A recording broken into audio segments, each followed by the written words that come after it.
Assalamualaikum warahmatullahi wabarakatuh. Hello students, good morning. How are you today? Are you okay? Alhamdulillah. Before we start our study today, let's ikrar together. Bismillahirrahmanirrahim. Dengan menyebut nama Allah yang Maha Pengasih lagi Maha Penyayang. Asyhadu an la ilaha illallah. Aku bersaksi bahwa tiada Tuhan selain Allah. Wa asyhadu anna Muhammadar Rasulullah. Dan aku bersaksi bahwa Nabi Muhammad itu utusan Allah. Raditu billahi robba. Aku rela bertuhan Allah. Wa bil islami dina. Dan aku rela beragama Islam. Wa bi Muhammadin nabiyya wa rasulah. Dan aku rela bernabi Muhammad sallallahu alaihi wasallam. Wa bil qur'ani imama wa hukma. Dan aku rela berkitab suci Al-Quran.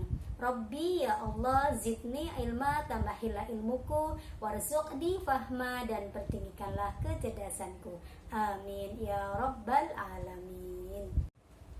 Jenis-jenis paragraf. Yang pertama berdasarkan letak kalimat utama. Dibagi menjadi dua jenis paragraf, yaitu paragraf deduktif dan paragraf induktif. Berdasarkan isinya dibedakan menjadi 5 jenis paragraf yang disingkat depan: deskripsi, eksposisi, persuasi, argumentasi, dan narasi. Paragraf deduktif. Paragraf deduktif adalah paragraf yang kalimat utamanya berada di awal paragraf, sedangkan kalimat setelahnya merupakan penjelas untuk mendukung kalimat utama. Paragraf induktif. Paragraf induktif berlawanan dengan paragraf deduktif. Kalimat utama paragraf induktif berada di akhir paragraf. Perhatikan contoh paragraf deduktif dan induktif berikut ini. Pada paragraf deduktif, kalimat utamanya ada di awal paragraf. Sedangkan pada paragraf induktif, kalimat utamanya ada di akhir paragraf. Paragraf deskripsi merupakan paragraf yang berisi penggambaran sebuah objek secara detail sehingga pembaca pun seolah dapat melihat atau merasakan objek tersebut. Paragraf deskripsi mempunyai sejumlah ciri, yaitu berisi penggambaran objek atau benda. Kemudian banyak menggunakan jenis-jenis kata sifat di dalamnya. Perhatikan contoh paragraf deskripsi berikut ini. Pada contoh paragraf deskripsi ini digambarkan secara detail dan jelas ciri dari seekor gajah, sehingga meskipun kita tidak melihat gajah tersebut, dengan membaca paragraf deskripsi seolah-olah kita melihat gajah tersebut. Paragraf eksposisi. Paragraf eksposisi merupakan paragraf yang berisi tentang uraian sebuah gagasan yang memiliki tujuan untuk menjelaskan sesuatu. Uraian tersebut tentu didukung sejumlah fakta agar para pembaca bisa mempercayainya. Jenis paragraf ini mempunyai sejumlah ciri, yaitu berupa petunjuk atau kiat-kiat dalam melakukan atau meraih sesuatu. Isi paragrafnya berisi fakta-fakta, kenyataan, atau hal-hal lain yang dapat dibuktikan kebenarannya sehingga pembaca pun bertambah wawasannya. Perhatikan contoh paragraf eksposisi berikut ini. Pada paragraf eksposisi yang sudah kalian baca, disajikan fakta-fakta tentang wortel yang memiliki banyak manfaat bagi tubuh kita, sehingga dengan membaca paragraf eksposisi, wawasan kita menjadi bertambah. Paragraf persuasi. Paragraf ini merupakan paragraf yang berisi bujukan untuk para pembaca agar menerima gagasan ataupun ide yang disampaikan oleh penulis. Supaya pembaca dapat menerima gagasan penulis, penulis harus menyediakan sejumlah data dan bukti yang sesuai dengan fakta atau kenyataan. Dengan begitu, pembaca bisa mengiyakan gagasan dari penulis tanpa adanya penolakan.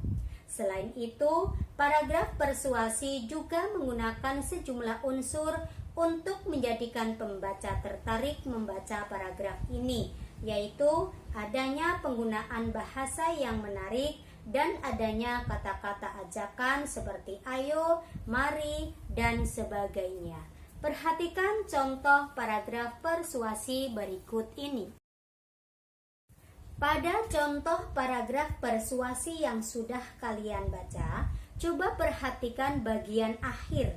Di situ terdapat unsur ajakan, yaitu marilah menghemat energi listrik dengan menggunakan listrik secara bijaksana dan sesuai kebutuhan. Paragraf argumentasi. Paragraf ini berisi pendapat penulis yang disertai dengan bukti dan alasannya. Paragraf argumentatif sendiri ditujukan untuk mengemukakan gagasan berdasarkan fakta dan alasan kuat, sehingga pembaca pun yakin dan setuju atas gagasan tersebut. Paragraf ini mempunyai sejumlah ciri, yaitu berisi pendapat atau pandangan penulis terkait suatu peristiwa, adanya fakta-fakta, data, dan contoh aktual yang mendukung pendapat sang penulis.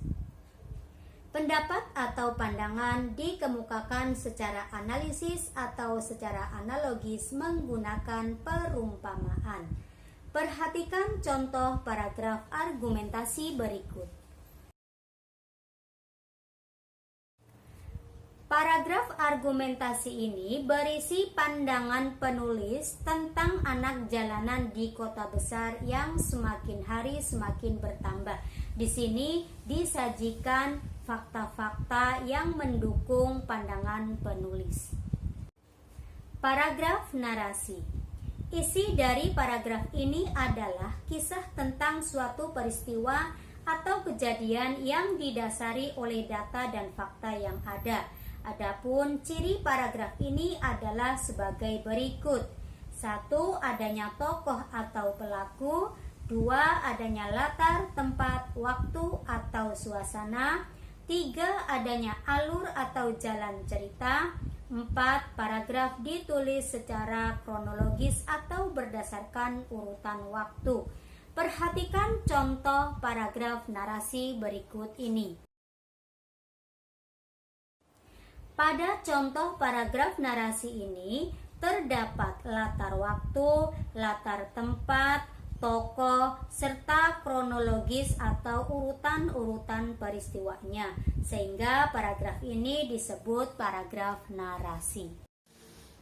Kata kunci dari 7 jenis paragraf: deduktif, kalimat utama di awal paragraf; induktif, kalimat utama di akhir paragraf; deskripsi, berisi gambaran seolah-olah pembaca melihat dan merasakan sendiri; eksposisi, berisi paparan, informasi secara rinci dan detail, serta cara membuat sesuatu; persuasi, di akhir paragraf ada unsur ajakan menggunakan kata ayo, mari, dan lain sebagainya; argumentasi, berisi pendapat disertai fakta-fakta; dan terakhir narasi, merupakan cerita pendek, ada tokoh dan alur cerita.